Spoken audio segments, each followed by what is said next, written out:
Hello friend, कैसे हैं आप सब। आज हम आशा करता हूं कि आप सब ठीक ही होंगे। तो हम आज बायोलॉजी का पहला चैप्टर शुरू करने वाले हैं, कोशिका अर्थात सेल, जिसमें हम कोशिकाओं के अनेक अंग जो पाए जाते हैं कोशिका के अंदर, उसके बारे में हम गहराई से अध्ययन करेंगे। यह कोशिका हो गया, उसके अंदर केंद्रक, राइबोसोम, एंडोप्लाज्म, इस तरह हम गहराई से इसको देखेंगे। तो बिना देरी के हुए हम शुरू करते हैं। तो वीडियो अच्छा लगे तो लाइक ज़रूर कीजिएगा। तो जिसमें हम सबसे प्रथम जीव विज्ञान अर्थात बायोलॉजी, जिसकी खोज अरस्तु ने किया था, और जीव विज्ञान को दो भागों में बांटा गया है। पहला जूलॉजी, दूसरा बॉटनी। जूलॉजी अर्थात जंतु विज्ञान, बॉटनी अर्थात पादप विज्ञान। इसकी खोज अरस्तु ने किया था और बॉटनी का खोज थियोप्रेस्टस का श्रेय जाता है। तो आगे हम कोशिका का प्रथम अंग सेल को देखेंगे। सेल के बारे में देखेंगे अर्थात कोशिका। उसके बाद इसके अंगों के बारे में चर्चा करेंगे। तो कोशिका का अध्ययन जो है साइटोलॉजी कहलाता है। इसकी खोज 1665 में किया था रॉबर्ट हुक ने, और यह एक मृतजीवी कोशिका का खोज किया था। फिर जीवित कोशिका का खोज ल्यूवेनहॉक ने किया था 1674 में।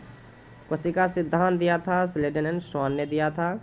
सबसे छोटी कोशिका माइकोप्लाज्मा, सबसे बड़ी कोशिका अंडा होता है, ऑस्ट्रिच का अंडा अर्थात शुतुरमुर्ग का अंडा। ऑस्ट्रिच अर्थात ऑस्ट्रिच का सबसे बड़ा अंडा होता है। तो आगे है मनुष्य में सबसे बड़ी कोशिका अंडाणु होता है, जो कि स्त्री में पाए जाते हैं। और मनुष्य में सबसे छोटी कोशिका शुक्राणु, जो कि पुरुष में पाए जाते हैं। मनुष्य में सबसे लंबी कोशिका तंत्रिका कोशिका होता है। इसकी लंबाई लगभग 1 मीटर हो सकती है। पुनः निर्माण सबसे तेजी से निर्माण कौन करता है? यकृत अर्थात लीवर। सबसे धीमी निर्माण कौन करता है? पुनः निर्माण नहीं करता है तो ब्रेन। थोड़ा मोड़ा करता है, मात्र 10%। आगे है कोशिका दो प्रकार के हैं। कोशिका के दो प्रकार हैं, एक हो गया जंतु कोशिका, एक हो गया पादप कोशिका। आप देख सकते हैं जंतु कोशिका ये हो गया, और पादप कोशिका चरखूट आकार के हैं, और जंतु कोशिका गोल आकार के हैं। तो इससे क्वेश्चन भी बन सकता है, जंतु का कोशिका कैसी होती है? गोल होती है, और पादप कोशिका कैसी होती है? चौकोर आकार की होती है। तो इसमें दर्शाया गया है कि जंतु में क्या क्या पाया जाता है और पादप में क्या क्या पाया जाता है। जंतु कोशिका में सिर्फ झिल्ली पाई जाती है, और पादप कोशिका में झिल्ली और भित्ति दोनों पाई जाती है।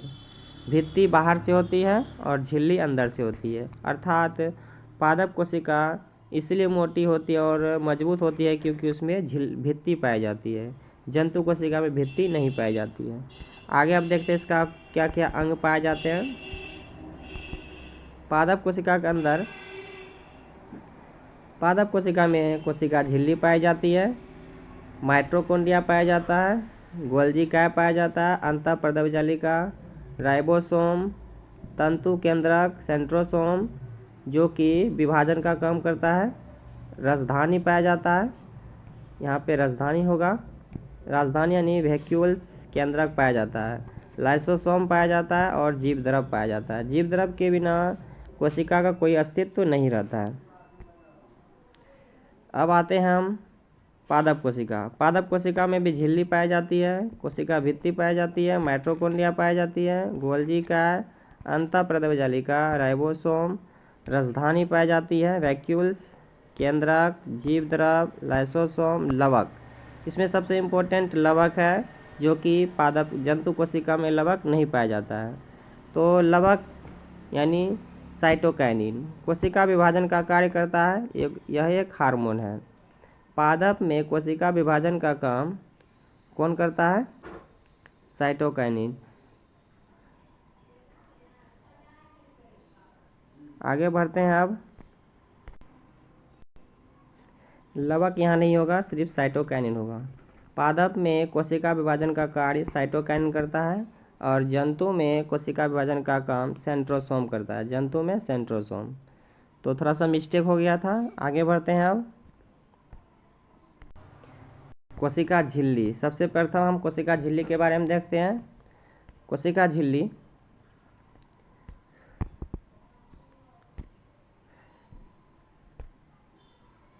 कोशिका झिल्ली। कोशिका झिल्ली जो है लिपिड और प्रोटीन से बना होता है। पादप प्लस जंतु दोनों में पाई जाती है। बाहरी एवं भीतरी परत प्रोटीन एवं मध्यवर्ती परत फास्फोलिपिड का बना होता है। मान लेते हैं यह कोशिका है, इसका अंदर वाला परत लिपिड, अंदर वाला परत प्रोटीन का और बाहर वाला परत प्रोटीन का बना होता है। बीच वाला भाग जो है लिपिड का बना होता है। भीतरी प्रोटीन एवं मध्यवर्ती परत फास्फोलिपिड का बना होता है। इसका कार्य है भीतर से बाहर आने वाले पदार्थ का चयन करना, झिल्ली का काम। इसलिए इसको हम क्या कहते हैं, पारदर्शक या अर्धपारगम्य झिल्ली कहते हैं। कोशिका भित्ति पे आते हैं अब। कोशिका भित्ति या सेलुलोज की बनी होती है। कोशिका को निश्चित आकार देता है।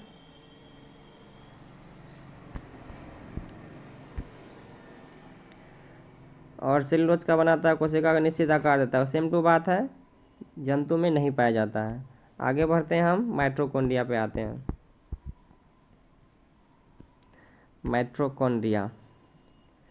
माइटोकॉन्ड्रिया या पादप प्लस जंतु दोनों में पाई जाती है।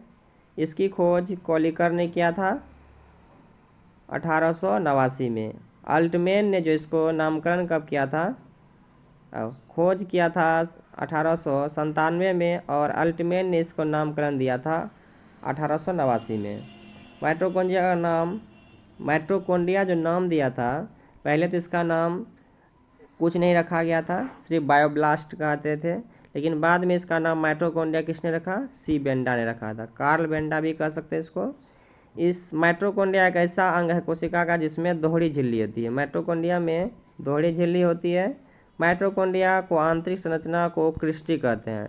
या आंतरिक संरचना जो आप देख रहे हैं इस तरह का, इसको हम क्रिस्टी कहते हैं। यह दीवार का काम करता है जो कि माइटोकॉन्ड्रिया को पचकने नहीं देता है। कोशिका का पावर हाउस भी कहते हैं इसे, माइटोकॉन्ड्रिया को।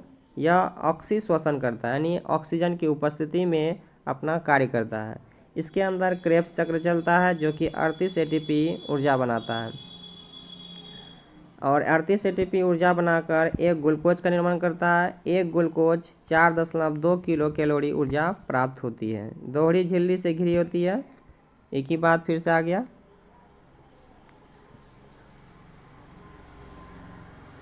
इसमें आप चित्र भी देख सकते हैं।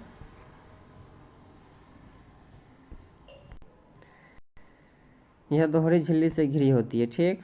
और यहाँ पे वही बात दोबारा लिखा गया। अब हम जाते हैं गोल्जी का है, यानी गोल्जी बॉडी। गोल्जी बॉडी के बारे में देखते हैं।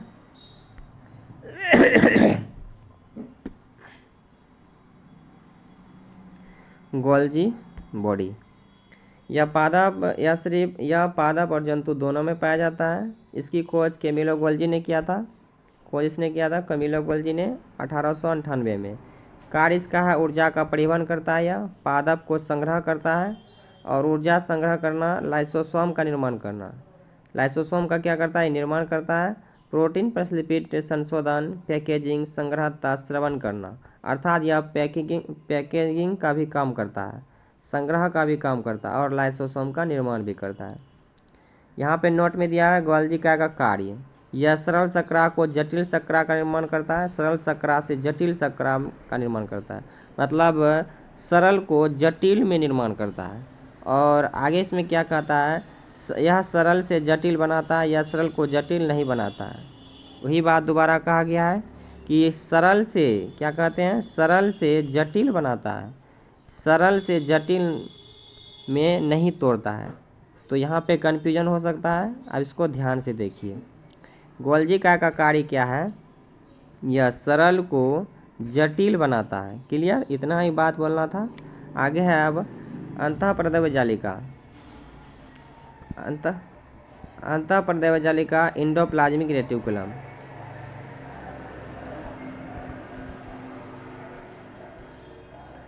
अंतःप्रदेव जालिका में क्या है, इसकी खोज पोर्टर ने किया था। अंतःप्रदेव जालिका का खोज पोर्टर ने किया था। इसका कार्य है प्रोटीन प्लस वसा का संश्लेषण करना, प्रोटीन और वसा का संश्लेषण करना। कंकाल का काम करती है हम कोशिका। कंकाल का काम करती है, कोशिका को पचकने से बचाती है। यानी अगर कोई कोशिका है तो इसमें अंतःपर्दव जालिका, देख रहे हैं आप अंतःपर्दव जालिका, यह क्या करता है, इसके अंदर रहता है और कोशिका को पचकने नहीं देता है। तो अंतःपर्दव जालिका दो प्रकार के होते हैं, टाइप 2 को दिया हुआ है। पहला स्मूथ इंडोप्लाज्मिक रेटिकुलम, दूसरा रफ इंडोप्लाज्मिक रेटिकुलम। स्मूथ में क्या होता है, यह कार्बन वसा का संश्लेषण में सहायक होता है। स्मूथ मतलब मुलायम। यह इंडोप्लाज्मिक रेटिकुलम दो पार्ट में बटा होता है, पहला स्मूथ, दूसरा रफ। स्मूथ में कार्बोहाइड्रेट एवं वसा संश्लेषण होता है, और रफ इंडोप्लाज्मिक रेटिकुलम में क्या होता है, राइबोसोम पाया जाता है और यह प्रोटीन का संश्लेषण करता है। यह प्रोटीन का संश्लेषण करता है। अब देखते हैं राइबोसोम भी दो टाइप का होता है। राइबोसोम कितने टाइप का होता है, दो टाइप का होता है। एक 70S ribosome, 70S ribosome prokaryotic जीव में पाया जाता है। प्रोकैरियोटिक जीव मतलब सूक्ष्म जीव जो आंखों से दिखाई नहीं देता है। उदाहरण में बैक्टीरिया और वायरस में 70S राइबोसोम पाया जाता है। और 80S राइबोसोम जो है यूकैरियोटिक में पाया जाता है, जो पौधा और जंतु दोनों में पाया जाता है। बड़े जीव में 80S राइबोसोम पाया जाता है, और जो सूक्ष्म है, जो आंखों से दिखाई नहीं देता है, उसमें 70S राइबोसोम पाया जाता है। तो यहाँ पे दिया हुआ है पादप प्लस जंतु मनुष्य सब में कौन सा पाया जाता है, 70S राइबोसोम। बड़ा जीव में क्या हुआ, 70S राइबोसोम, जैसे पादप, जंतु, कुत्ता। लेकिन इसमें एक बात छुपी हुई है कि माइटोकॉन्ड्रिया में जो है, माइटोकॉन्ड्रिया के अंदर, माइटोकॉन्ड्रिया जो भी हम पीछे पढ़े उसमें 70S राइबोसोम पाया जाता है, इतना तो ध्यान में रखिएगा। फिर आगे हम बढ़ते हैं, आगे है तारककाय। तारककाय सेंट्रोसोम, यह सिर्फ जंतु कोशिका में पाया जाता है। इसकी खोज बोबड़ी ने किया था। इसका कार्य है कोशिका विभाजन करना, अर्थात कोशिका का पुनर्निर्माण करना। सबसे तेजी से कोशिका विभाजन लीवर में किया जाता है, लीवर में होता है। लीवर में सेंट्रोसोम अधिक मात्रा में पाया जाता है। क्वेश्चन भी आ सकता है कि हमारे शरीर में किस अंग में सबसे अधिक कोशिका विभाजन होता है, तो लीवर में। सबसे धीमा कोशिका विभाजन मस्तिष्क में होता है, क्योंकि मस्तिष्क में सबसे कम सेंट्रोसोम पाया जाता है। अनियंत्रित कोशिका विभाजन को ही हम क्या कहते हैं, कैंसर कहते हैं। छिपकली, चूहा, पूंछ में कोशिका विभाजन तेजी से होता है। आगे बढ़ते हैं, हम राजधानी पे जाते हैं। राजधानी, इसका कार्य क्या है, यह पादप में बड़ा होता है और जंतु में छोटा होता है। इसका काम है जल को संग्रह करना। क्या है कि हमारे शरीर में 70% जल ही होता है। तो यहाँ पे केंद्रक के बारे में विस्तार से दिया गया है।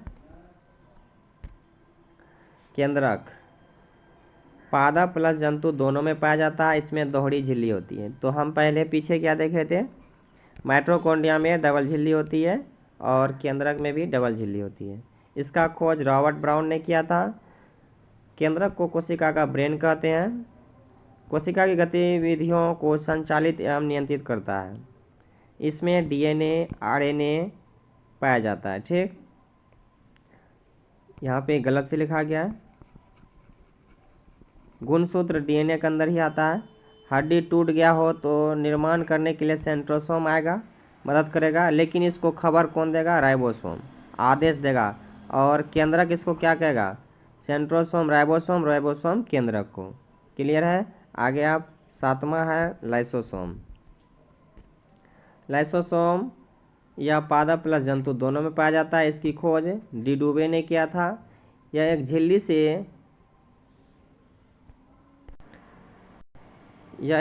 से घिरी थैली, यहाँ घिरी होगा, यह एक झिल्ली से घिरी थैली में होती है। इसमें हानिकारक अम्लीय अपघट्य एंजाइम पाया जाता है। इसे आत्महत्या की थैली भी कहते हैं, अर्थात सुसाइड बैग। कोशिका को साफ रखने का काम करता है।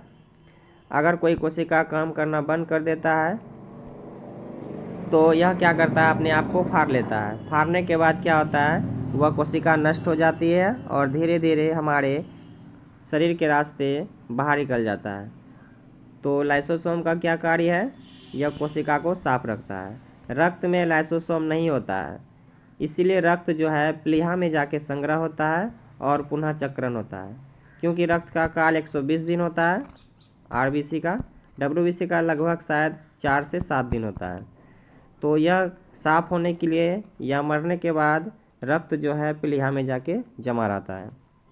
जब कोशिका के कोई अंग काम करना बंद कर देता है तो लाइसोसोम फटकर उस कोशिका को नष्ट कर देता है। तो क्लियर हो गया है।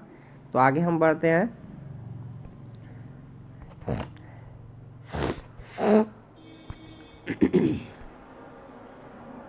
आगे है जीव द्रव।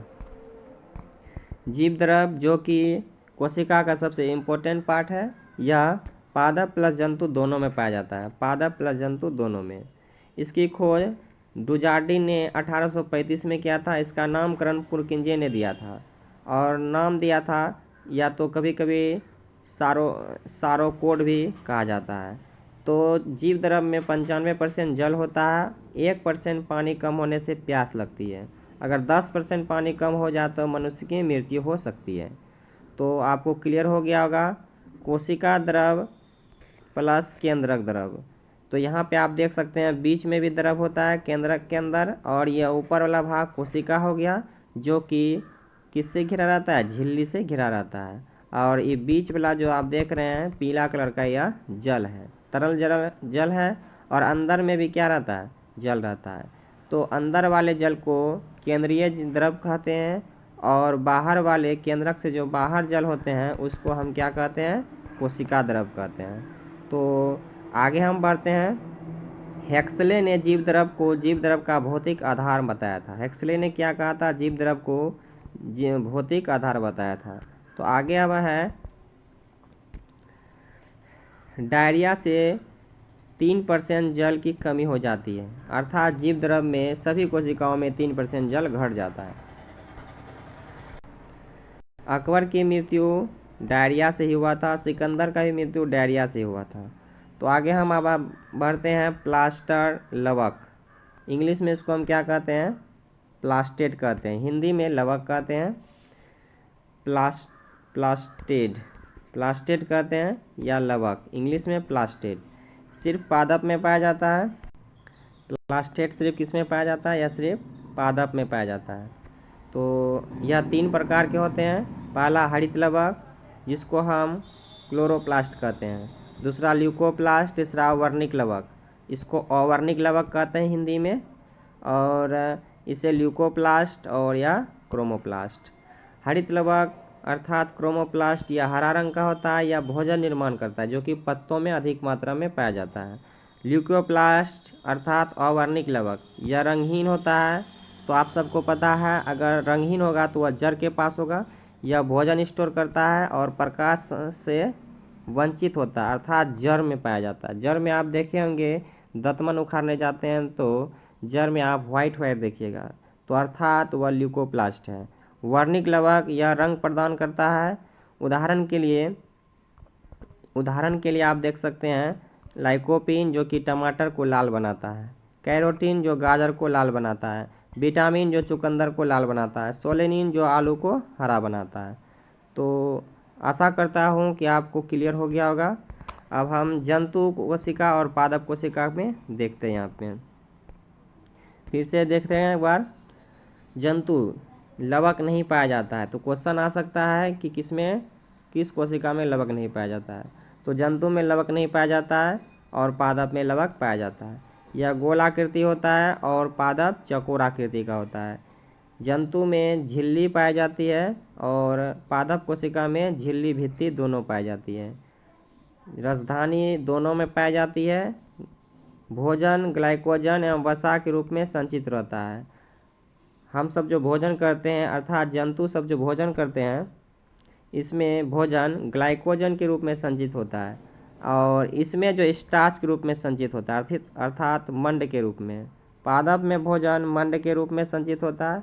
अब तारक का यानी सेंट्रोसोम क्या करता है, कोशिका का विभाजन करता है, और तारक का इसमें नहीं पाया जाता है। इसमें विभाजन का काम कौन करता है, तारक का नहीं पाया जाता है, तो विभाजन कौन करेगा, तो साइटोकाइनिन क्या एक हार्मोन है। तो पादप कोशिका में विभाजन का कार्य साइटोकाइनिन करता है। तो आगे बढ़ते हैं हम। अब देखते हैं प्रोकैरियोटिक कोशिका यूकैरियोटिक कोशिका मुख्य अंतर।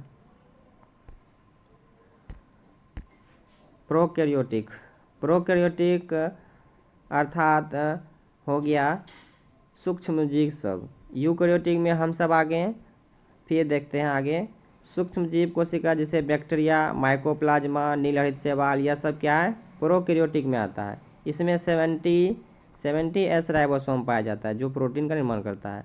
यूकैरियोटिक कोशिका 80S यानी हम सब में 80S राइबोसोम पाया जाता है। यह बड़ी कोशिका में जैसे पौधे एवं जंतु में जो हम आँख से देख सकते हैं। प्रोकैरियोटिक में भित्ति प्लस प्लाज्मा झिल्ली दोनों पाई जाती है और कोशिका भित्ति और प्लाज्मा दोनों में पाया जाता है। इसमें केंद्रक होता है लेकिन केंद्रक कलाएँ नहीं होती है। मान लेते हैं कि यह केंद्रक हो गया। केंद्रक जो है पूरा तरह से विकसित नहीं हुआ रहता है, बीच बीच में जगह गैपिंग रहता है, अर्थात केंद्रक किसी झिल्ली से ढका नहीं होता है। लेकिन हमारा केंद्रक अर्थात यूकैरियोटिक में केंद्रक ऊपर से कवर होता है, बीच में क्या रहता है DNA रहता है, लेकिन प्रोकैरियोटिक में DNA कवर नहीं रहता है। ठीक, इसमें 70S राइबोसोम पाया जाता है और प्रोकैरियोटिक में 70S राइबोसोम पाया जाता है, यूकैरियोटिक में 80S। इसमें जीव द्रव पाया जाता है, इसमें भी जीव द्रव पाया जाता है। सिलिया फ्लैजिला DNA पाए जाते हैं, सिलिया फ्लैजिला DNA पाए जाते हैं, दोनों में पाए जाते हैं। तो सिलिया फ्लैजिला DNA दोनों में पाए जाते हैं, क्लियर। प्रकाश संश्लेषण इसमें सिलिया फ्लैजिला DNA दोनों में पाए जाते हैं, क्लियर। प्रकाश संश्लेषण दोनों करता है, तो प्रकाश संश्लेषण में आ जाएगा पादप और इसमें आ जाएगा नीलहरित शैवाल। आगे है श्वसन या जीव द्रव से। इम्पोर्टेंट बात है, यह श्वसन जीव द्रव से करते हैं, लेकिन यूकैरियोटिक जो है श्वसन माइटोकॉन्ड्रिया से करते हैं। किससे करते हैं? माइटोकॉन्ड्रिया से करते हैं। यूकैरियोटिक किससे करते हैं? माइटोकॉन्ड्रिया से। और प्रोकैरियोटिक किससे करते हैं? जीव द्रव से श्वसन करते हैं।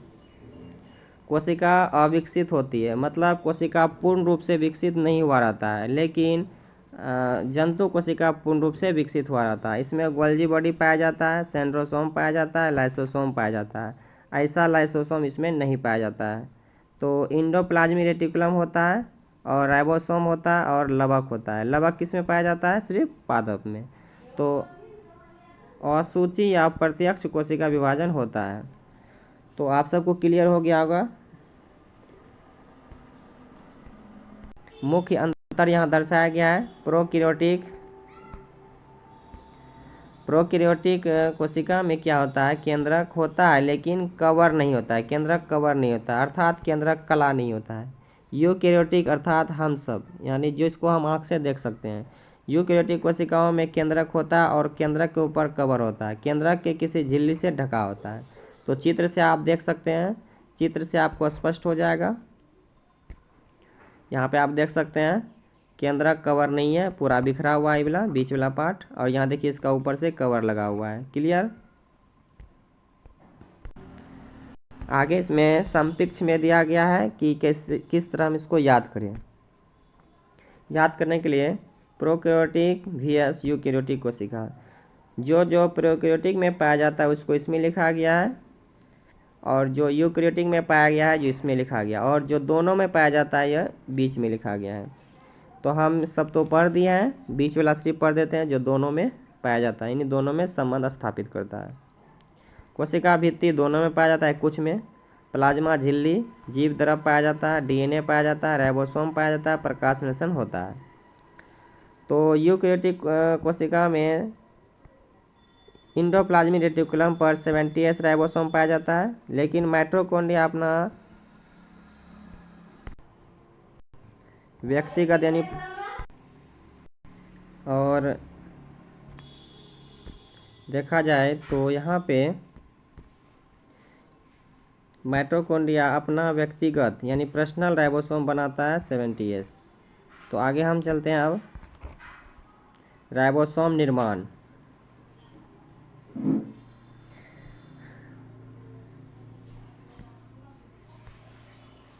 प्रोकैरियोटिक कोशिका में 70S राइबोसोम बनते हैं जैसे बैक्टीरिया। राइबोसोम निर्माण। यूकैरियोटिक कोशिकाओं में जंतु में इंडोप्लाज्मिक रेटिकुलम बनाता है, 80S राइबोसोम बनाते हैं, जो कि माइटोकॉन्ड्रिया अपना आवश्यकता के लिए 70S राइबोसोम बनाता है। यूकेरियोटिक कोशिकाओं में पादप में भी इंडोप्लाज्मिक रेटिकुलम 70S राइबोसोम बनाते हैं। प्लास्टिड अपनी आवश्यकता के लिए 70S राइबोसोम बनाता है। तो इसको एक बार फिर से हम देख लेते हैं। प्रोकैरियोटिक कोशिका 70S राइबोसोम बनाता है, जैसे बैक्टीरिया, जिसको हम आँख से नहीं देख सकते हैं। यूकैरियोटिक अर्थात यूकैरियोटिक में जंतु कोशिका में हम सब आए, जिसमें इंडोप्लाज्मिक रेटिकुलम 80S राइबोसोम बनाता है। लेकिन हमारे शरीर के अंदर जो कोशिका होता है, कोशिका के अंदर माइटोकॉन्ड्रिया होता है। माइटोकॉन्ड्रिया अपनी आवश्यकता के लिए 70S राइबोसोम बनाता है। यूकैरियोटिक कोशिका में पौधा में इंडोप्लाज्मिक रेटिकुलम 80S राइबोसोम बनाता है। लेकिन पौधा में जो माइटोकॉन्ड्रिया होता है कोशिका में, वो माइटोकॉन्ड्रिया और प्लास्टिड, माइटोकॉन्ड्रिया तो हो गया जंतु के लिए, और प्लास्टिड अपनी आवश्यकता के लिए 70S राइबोसोम बनाता है। तो जंतु में कौन बनाता है? माइटोकॉन्ड्रिया, और पादप में कौन बनाता है? प्लास्टिड। तो क्लियर हो गया 70S राइबोसोम। तो इसको नीचे में ठीक से दिया गया है, एक बार इसको भी देख लेते हैं। प्रोकैरियोटिक कोशिका सरल संरचना वाली होती है, जबकि यूकैरियोटिक कोशिका जटिल विकसित संरचना वाली होती है। तो क्लियर हो गया, आगे बढ़ते हैं। यहाँ पे क्वेश्चन दिया है, यूकैरियोटिक कोशिकाओं में कौन सा ऐसा अंग है जो प्रोटीन फैक्ट्री है, तो प्रोकैरियोटिक की तरह व्यवहार करता है? तो माइटोकॉन्ड्रिया हो जाएगा, जो कि जंतु में होता है, और पादप में लवक हो जाएगा। कोशिका के किस अंग के पास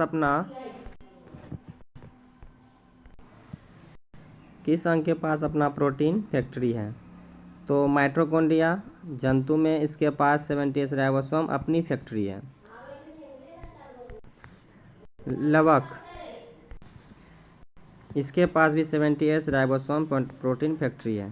तो आप देख सकते हैं माइटोकॉन्ड्रिया यहाँ पे 70S ही बनाता है, जो कि हमारे कोशिका के अंदर पाया जाता है। और यहाँ आप लवक का चित्र देख सकते हैं, ये लवक हो गया, जो कि पादप में पाया जाता है, यह भी 70S बनाता है। तो आगे आप बढ़ते हैं। कोशिका में किस अंग के पास 80S राइबोसोम प्रोटीन फैक्ट्री होता है? जो कोशिका के सभी अंगों को प्रोटीन प्रदान करता है। तो इसमें आप कह सकते हैं इंडोप्लाज्मिक रेटिकुलम। तो आप इंडोप्लाज्मिक रेटिकुलम का तस्वीर देख सकते हैं, यह भी कोशिका के अंदर पाया जाता है। यह 70S राइबोसोम बनाते हैं, जो कोशिका के सभी अंगों को प्रोटीन देता है। लेकिन माइटोकॉन्ड्रिया केवल अपनी आवश्यकता के लिए प्रोटीन बनाता है, यह किसी अंग को नहीं देता है। क्लियर? अब केंद्रक पे आते हैं। केंद्रक जो हमारे अर्थात कोशिका के इम्पोर्टेंट भाग है, इसी से कोशिका नियंत्रित होती है।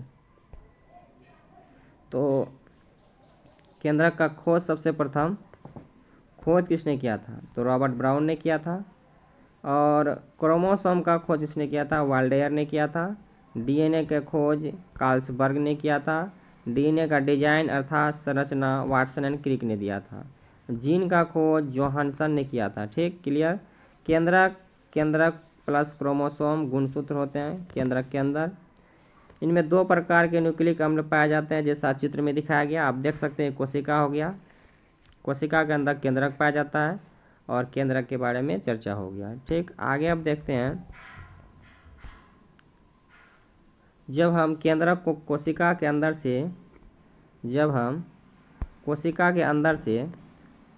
ये कोशिका हो गया, कोशिका को अंदर से तोड़ने पर, जब हम कोशिका के अंदर से क्रोमोसोम निकालते हैं, तो क्रोमोसोम इस तरह का होता है। इसको व्हाइट बैकग्राउंड में ले जाते हैं। यह क्रोमोसोम हो गया। क्रोमोसोम को जब हम इससे तार से खींचते हैं, तो इस तरह का जाल निकलता है। ठीक, यह डबल हेलिक्स है। ठीक, तो इस तरह हम आगे जब बढ़ते हैं, तो यह इस तरह का बन जाता है। तो इसको हम क्या कहते हैं, क्रोमोसोम कहते हैं। क्रोमोसोम आगे जब इसको तोड़ते हैं तो ये डीएनए हो गया, इसको हम क्या कहेंगे, क्रोमोसोम।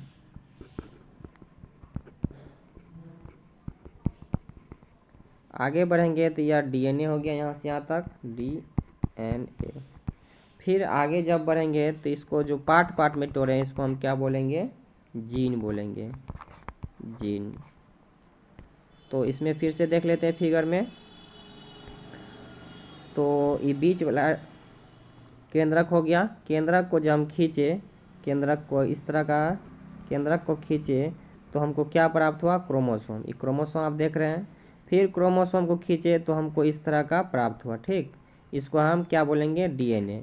और डीएनए को जब और खींचे तो सीढ़ी नुमा हमको दिखाई दिया, जिसको हम क्या बोलेंगे, जीन बोलेंगे। तो जीन के अंदर पाए जाने वाले नाइट्रिक क्षार, जीन के अंदर 4 प्रकार के नाइट्रिक क्षार पाया जाता है। तो इसको आप याद भी कर सकते हैं, adenine, guanine, thymine, cytosine. Adenine, guanine, thymine, cytosine. तो क्लियर हो गया होगा। तो आगे बढ़ते हैं हम, वही क्षार को आगे हम विस्तार से चर्चा करेंगे। अब यहाँ पे देख रहे हैं न्यूक्लिक अम्ल, वही चारों क्षार के बारे में देखेंगे। न्यूक्लिक अम्ल 2 प्रकार के होते हैं, डीएनए और आरएनए। डीएनए में पॉलीन्यूक्लियोटाइड का बना होता है और डीएनए न्यूक्लियस के अलावा माइटोकॉन्ड्रिया लवक में भी पाया जाता है। और आरएनए जो है न्यूक्लियस माइटोकॉन्ड्रिया में पाया जाता है और लवक में पाया जाता है, ठीक। डीएनए न्यूक्लियस के अलावा माइटोकॉन्ड्रिया प्लस लवक में पाया जाता है। डीएनए के अंदर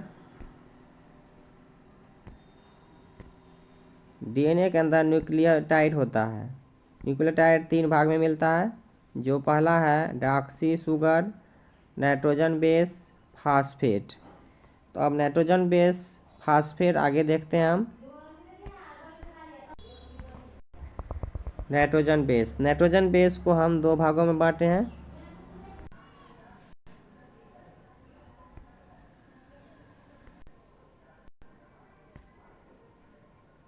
नाइट्रोजन बेस 2 प्रकार के होते हैं, प्यूरिन और पैराडेमिन। तो पहला हो गया एडेनिन, ग्वानिन, थायमिन, साइटोसिन। तो क्लियर हो गया होगा, एडेनिन, ग्वानिन, थायमिन, साइटोसिन। तो देख लेते हैं एक बार। एडेनिन हमेशा थायमिन के डबल बॉन्ड से जुड़ा रहता है और ग्वानिन और साइटोसिन ट्रिपल बॉन्ड से। अर्थात एडेनिन, ग्वानिन, थायमिन और साइटोसिन, एडेनिन और थायमिन के साथ डबल बॉन्ड, ग्वानिन और साइटोसिन के साथ ट्रिपल बॉन्ड। अगर हम इसमें देखें तो यहाँ पे डबल बॉन्ड, यहाँ पे ट्रिपल बॉन्ड। डीएनए में फास्फोरस तत्व पाए जाते हैं। डीएनए डीऑक्सीराइबो शुगर होता है। डीएनए में 4 नाइट्रोजन युक्त क्षार होते हैं, जिसमें 2 प्यूरिन, 2 पैराडेमिन। जिसमें प्यूरिन में 2 है एडेनिन, ग्वानिन, पैराडेमिन में थायमिन, साइटोसिन है। तो आगे देखते हैं हम, यदि डीएनए में थायमिन के स्थान पर यूरासिल लग दें, adenine, guanine, thymine, cytosine, adenine और थायमिन के बीच डबल बॉन्ड, ग्वानिन और साइटोसिन के बीच ट्रिपल बॉन्ड। अगर हम यहाँ पे थायमिन हटा दें और यहाँ पे यूरेसिल दे दें, यहाँ पे हम क्या दे दें, यूरेसिल, तो यह आरएनए बन जाएगा। क्या बन जाएगा, आरएनए। इसको ठीक से हम लिख देते हैं। जैसे मान लेते हैं एडेनिन, ग्वानिन, थायमिन, साइटोसिन।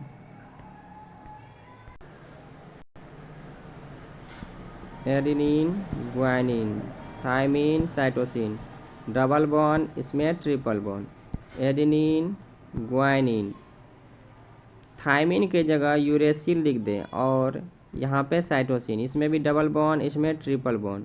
तो यह डीएनए का स्ट्रक्चर हो गया या आरएनए का स्ट्रक्चर हो गया। तो आगे बढ़ते हैं हम। यूकैरियोटिक यानी पादप प्लस जंतु। पादप प्लस जंतु, इसमें आनुवंशिक जानकारी होती है डीएनए में। प्रोकैरियोटिक बैक्टीरिया में आनुवंशिक जानकारी कहाँ होती है, आरएनए में। क्लियर हो गया होगा। तो पादप प्लस जंतु में जो है आनुवंशिक जानकारी डीएनए में होता है और प्रोकैरियोटिक अर्थात बैक्टीरिया, जीवाणु, शैवाल, इसकी आनुवंशिक जानकारी आरएनए में पाया जाता है। अब है डीएनए को जब हम आरएनए बनाते हैं, डीएनए को जब आरएनए बनाते हैं उसे ट्रांसक्रिप्शन कहा जाता है। क्लियर? डीएनए से हम क्या बनाए? डीएनए से आरएनए, आरएनए से डीएनए बनाते हैं, आरएनए से डीएनए बनाते हैं तो इसे रिवर्स ट्रांसक्रिप्शन कहते हैं। जब डीएनए से डीएनए बनाते हैं, जब हम डीएनए है और डीएनए ही बनाते हैं, इसको हम क्या कहते हैं? रिप्लिकेशन अर्थात प्रतिकृति अर्थात दोहराव। और आरएनए से प्रोटीन बनता है, इसे ट्रांसक्रिप्शन कहते हैं। आरएनए से जब हम क्या बनाते हैं? प्रोटीन बनाते हैं, इसे ट्रांसक्रिप्शन कहते हैं। आगे बढ़ते हैं, अब आरएनए पे चर्चा करते हैं। आरएनए यानी राइबोन्यूक्लिक एसिड, राइबोन्यूक्लिक अम्ल कोशिका द्रव एवं अल्प मात्रा में केंद्रक में पाया जाता है। प्रोटीन निर्माण में सहायक होता है। यह 3 टाइप का होता है। अल्प मात्रा में पाया जाता है, यह 3 टाइप का होता है। पहला mRNA, दूसरा tRNA, तीसरा rRNA। mRNA अर्थात यह मैसेज का काम करता है, पहचान करता है, और tRNA ट्रांसफॉर्म का कार्य करता है यानी परिवहन का कार्य करता है, और RNA राइबोसोम यानी यह राइबोसोम का निर्माण करता है, राइबोसोम बैठे प्रोटीन में सहायक करता है। तो mRNA क्या करता है? एमिनो एसिड का पहचान करता है और आवश्यक एमिनो एसिड को राइबोसोम के पास पहुंचाता है। और rRNA क्या करता है? राइबोसोम के साथ प्रोटीन का निर्माण करता है। और यहाँ पे हम देख सकते हैं 10 आवश्यक एमिनो एसिड हमें कहाँ से मिलता है? भोजन से मिल जाता है। 10 ठो हमारा बॉडी, हम 10 ठो कहाँ से लाते हैं? भोजन से। 10 ठो एमिनो एसिड हमारा शरीर स्वयं बनाता है। तो कुल कितना हो गया? कुल 20 एमिनो अम्ल हो गया, जिससे एक प्रोटीन बनता है। अर्थात क्वेश्चन पूछ सकता है कितने एमिनो एसिड से एक प्रोटीन का निर्माण होता है? 20 एमिनो एसिड से एक प्रोटीन का निर्माण होता है। प्रोटीन निर्माण की प्रक्रिया, mRNA आवश्यक एमिनो अम्ल की पहचान किया और फिर जाके हमारे इसको दे दिया tRNA को, और यह tRNA RNA को दिया, और यह क्या किया? अपना प्रोटीन निर्माण करने के लिए राइबोसोम को आदेश दे दिया। आप चित्र में भी देख सकते हैं, यहाँ पे चित्र बनाया हुआ है। तो rRNA समय समय पर राइबोसोम देते रहता है, rRNA समय समय पर राइबोसोम को देते रहता है, राइबोसोम प्रोटीन निर्माण करते रहता है। यही प्रक्रिया निरंतर चलती रहती है जब तक प्रोटीन निर्माण पूर्ण नहीं हो जाता। तो आशा करता हूँ कि यह वीडियो आपको अच्छा लगा हो, तो लाइक ज़रूर कीजिएगा। Thank you. नेक्स्ट वीडियो मेरा कोशिका विभाजन होगा, जो सेल डिवीजन से संबंधित है, उसे भी देखिएगा।